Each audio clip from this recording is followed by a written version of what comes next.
যদি সব ঠিকঠাক থাকে তাহলে আপনার দরজা 10 বছর 15-20 বছর চলে যাবে, তবু আপনার দরজার কোনো ক্ষয়ক্ষতি হবে না। প্রিয় বন্ধুরা, সবাই কেমন আছেন? আশা করি আপনারা সকলেই ভালো আছেন। তো আমি আজকে আপনাদের সাথে যে ভিডিওটি শেয়ার করতে যাচ্ছি তা হলো আমরা একটি খালিস্তানে কিভাবে কমপ্লিটলি একটি দরজা প্রথম থেকে শেষ পর্যন্ত লাগাই তা আপনাদেরকে ভিডিওটি শেয়ারের মাধ্যমে দেখার সুযোগ করে দিব। প্রিয় বন্ধুরা, তাহলে সম্পূর্ণ ভিডিওটি দেখতে থাকেন। হয়তো ভিডিওটি একটু লং, কিন্তু পুরো ভিডিওটি দেখলে দেখবেন যে একটি দরজা একদম ফানির মতো সোজা ফিটিং করতে। যদি যারা পারে অথবা যারা নতুন দেখছেন তারা অবশ্যই পাশে থাকবেন এমন নতুন নতুন ভিডিও পেতে। ধন্যবাদ, ভিডিওটি দেখতে থাকুন।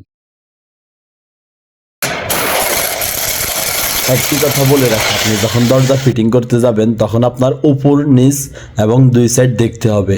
যদি দুই সাইড সমপরিমাণ থাকে তাহলে যে আপনার দরজাটি সুন্দর মতো লাগিবে এবং কখনো বাজবে না অথবা আটকে থাকিবে না, অথবা আপনার লক কোনো সমস্যা দিবে না। যদি এগুলোই আপনার সমতল না থাকে বা সমান না থাকে পরিমাণের চেয়ে বেশি, তাহলে আপনার যে কোনো মুহূর্তে দরজাটি দাঁড়ায় যেতে পারে অথবা লক নাও লাগতে পারে, তাহলে তো আর হইল না।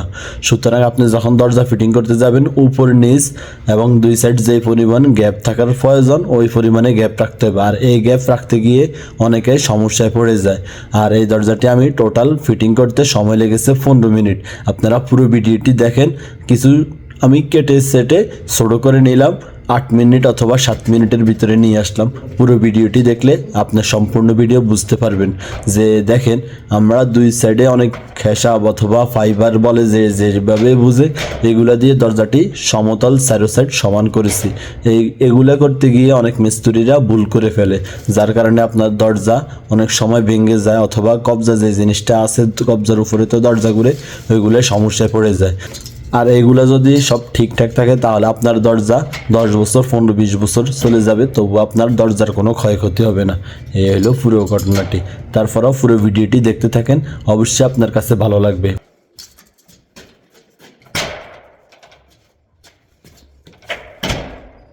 আমি একজন গ্রিল ওয়ার্কশপের মিস্ত্রি হওয়া সত্ত্বেও আজ থাই এবং অ্যালুমিনিয়ামের কাজ করতেছি, একমাত্র আমার চেষ্টা থাকার কারণে। তো আল্লাহ চাইলে কি না করতে পারে।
যেহেতু এখানে গ্যাপ আছে এখানে প্যাকিং দিয়ে দিব পাতলা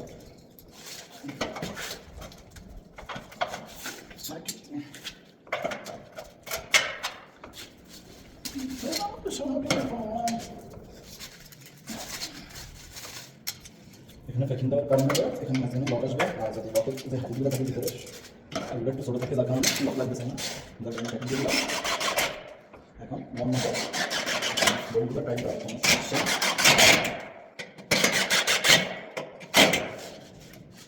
যদি লক লাগানো আছে সব কিছু শেষ